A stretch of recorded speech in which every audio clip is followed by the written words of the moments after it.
Yes, boys and girls, ladies and gents, what's going on out there? Good morning. Brent Abel here, WebTennis.com. Another episode of What's the Right Shot? And number 427. Wasn't that long ago we crossed the threshold of the big 400. Now we are almost a month into it, Jeffrey. The 427 All-American 427 turbojet engine that was in the Corvette. Baby. God, how Remember? well? Yeah, but how about in that Come on now. 1965 Chevy Malibu That's right. with a convertible? The 442 And you convertible was like the Oldsmobile. That's like, oh my God, that was like the best ever. as they say, they don't make them like they used to. Tom Brown's son, Mark Brown, had one when he was at Kenyatta because we played there together. You're talking about the great Tom Brown? The great Tom Brown. His son Mark Brown played at Kenyatta. Okay. And he had a green one with the white convertible top, I think, a 442. Fun. Moly. Yeah, boy, that was you're saying that was a non-EV? Non-EV, yes. Yeah, it was solar though, because the top came down. So it was Marty Hines with the Pontiac GTO. Oh yeah. There you go. All right, good. All good stuff. Hey, Rich, good morning. So it looks like you and Rich are going to be in the court today. Good. Can do a little work today. Yep. Okay. All right, guys. So let's get straight to it. And if I can find the video, and there we go. So I was telling Jeff what we're going to work on today is the reason I'm showing this one particular forehand is that too often what happens is we think of a topspin forehand drive as an opportunity for a linear type of shot based on our perception, often misperception, that we have an opening somewhere and that we can kind of jam it through that opening. And too often what happens, and most of the time the opening appears to be cross court. I'm sorry, it appears to be up the line. And because it's coming from cross court and it appears to be up the line. And the next thing you know is either it drifts wide or, you know, you're flirting with the highest part of the net, even though it's we're only talking a few inches, but still. Right. Six actually, right? Well, by the time you get out to the net post, it's 6, right.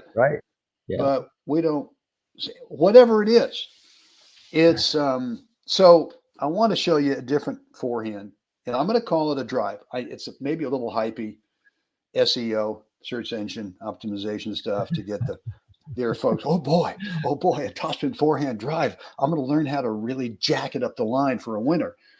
Not today. Not today. Could be a little false advertising. I was hoping and dreaming and wishing. Dusty Springfield, just wishing and hoping. Okay. That's right. Boy, we're really going back to the Pontiac GTO days. That's cool. All right, let me get this video going here.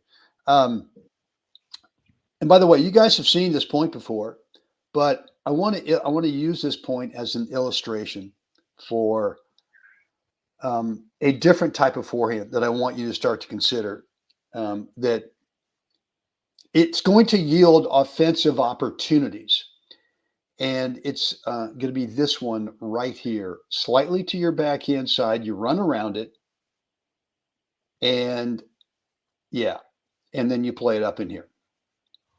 So, and then here's the rest of the point, just to have some fun. Boom. And thank you.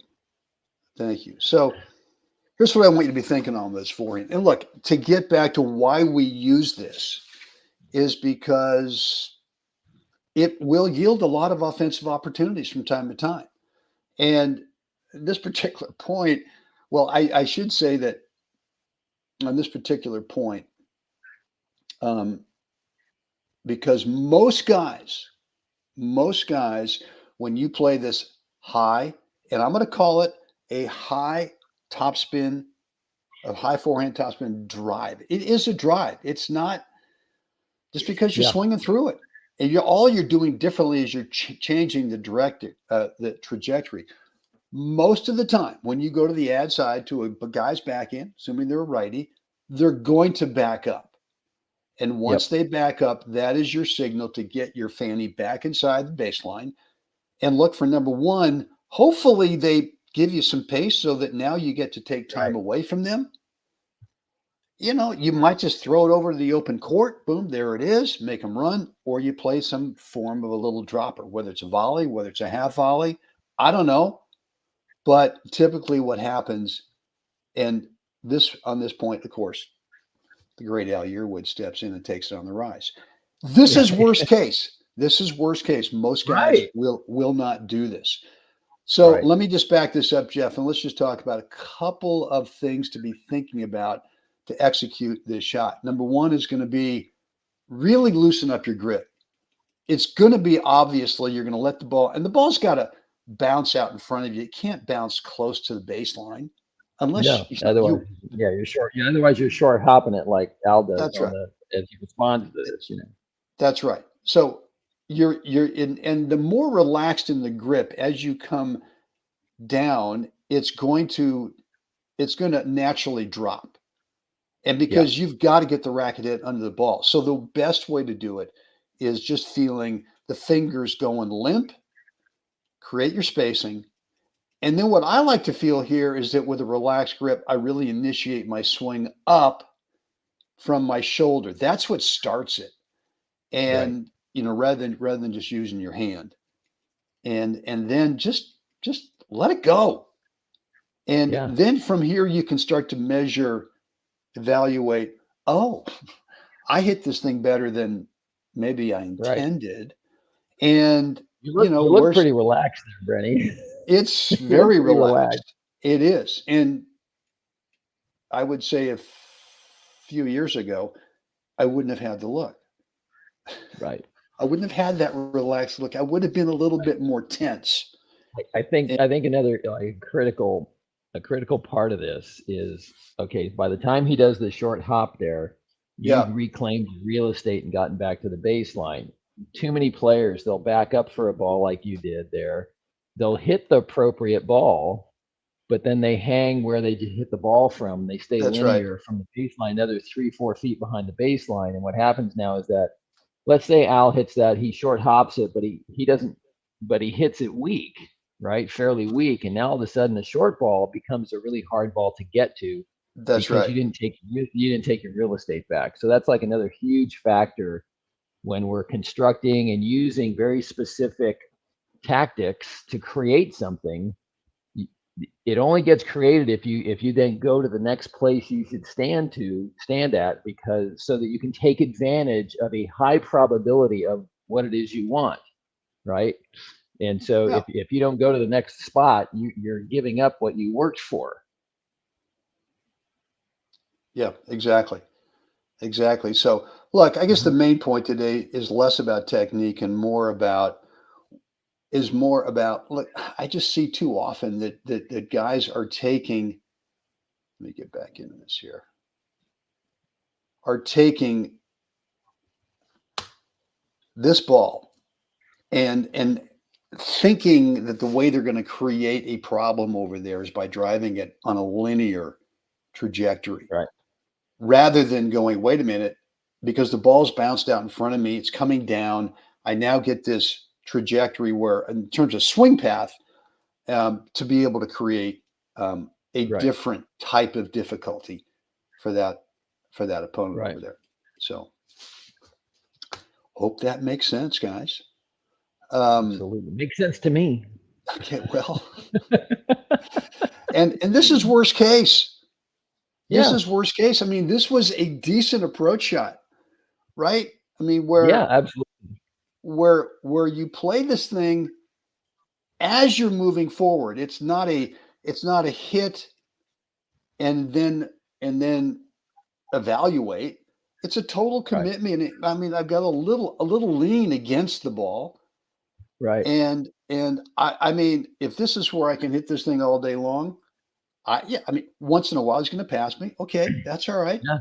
But if this is another worst case by being passed, other than being passed, is the guy plays a great ball, and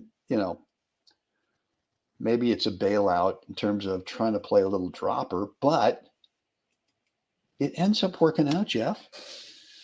Again, I mean, anytime, and Al, of course, is a seasoned veteran player, but anytime you can make your opponent hit the ball while they're running, they have the tough part about the feel is your body is carrying this inertia speed, so it's moving the racket at a certain rate because you're running with the racket, and then you've got to factor that in when you're trying to feel. He's trying to feel this thing over your head, and his own inertias would probably put too much behind the ball and carried it along.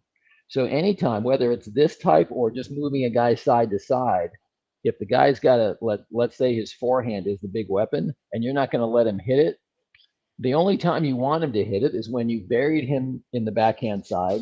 And now the only time I'm going to let him hit it is when he has to pass me, and he's going to have to do it on the run. So there's no chance of him getting grooved on that side. And all of a sudden you will find that his favorite shot now is starting to frustrate him because you're not giving him any chance to groove it, right, by rallying with him on that side. So that's an extended version of what's happening here. This is just simply running. You're carrying inertia with you, which makes it that much harder exponentially to feel the ball and just massage it into the right place. Yeah, no, and I think his shot choice is perfect.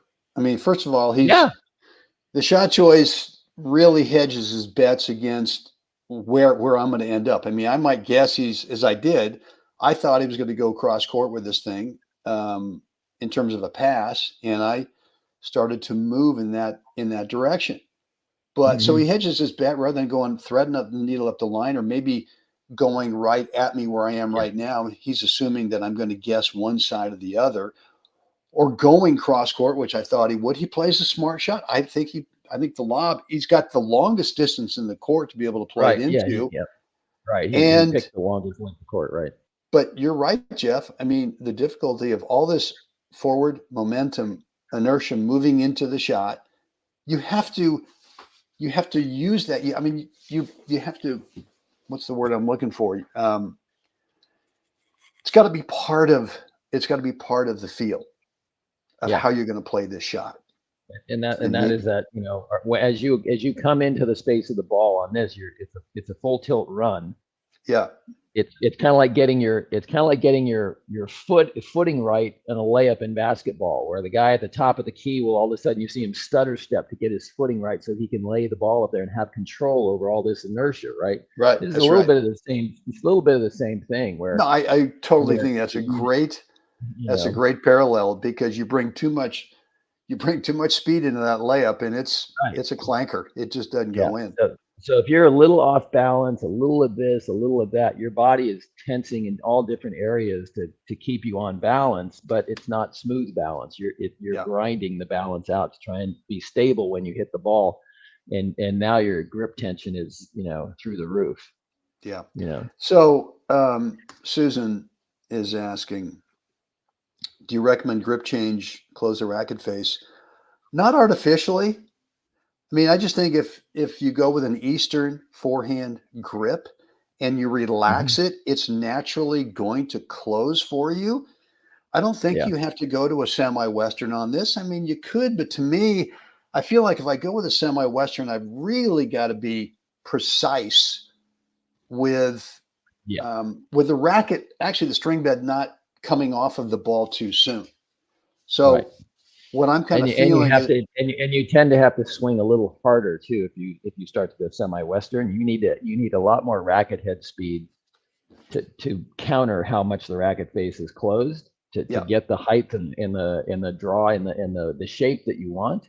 So there's nothing wrong with this ball that you're hitting. Like the one you hit probably has a nice roll to it, right? It's a drive, but it's got a nice roll to it. There's probably not hyper top spin, but it's rolling, turning over. And so you don't need more than that to make this effective. And it can actually be a flat ball if you hit the shape right. It could be, but this has got probably a little bit more bounce to it if it's got some upspin on it. Right. And good. All right. So guys, that's it. I think we've hopefully gotten the point across.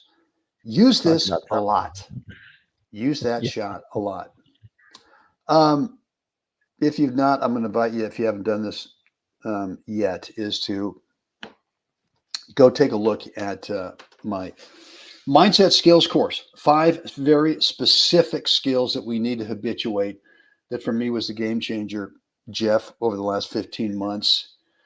And so the way to do that is to get your fanny over to webtennis.com/SLR 5 habits. There's a link down below. If you're over on YouTube, there's a link that will take you right over there. I invite you to take a look at it.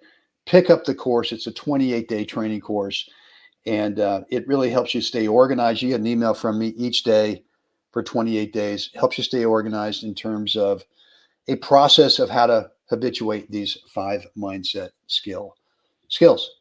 Guys, hopefully this has been helpful for you today. If so, please like the video. Hit that subscribe button if you're over at YouTube, and hit the notification bell. Did I say the subscribe bell? Anyway. Well, it was a full package all in one. Yeah, Like, subscribe, and notification, the bells, all of them in one. And we passed 16,000 subscribers, Jeff, about a week ago. Yeah. Boom. So we're on our way to the next large round number with 3 zeros at the end. Guys, hope this has been helpful.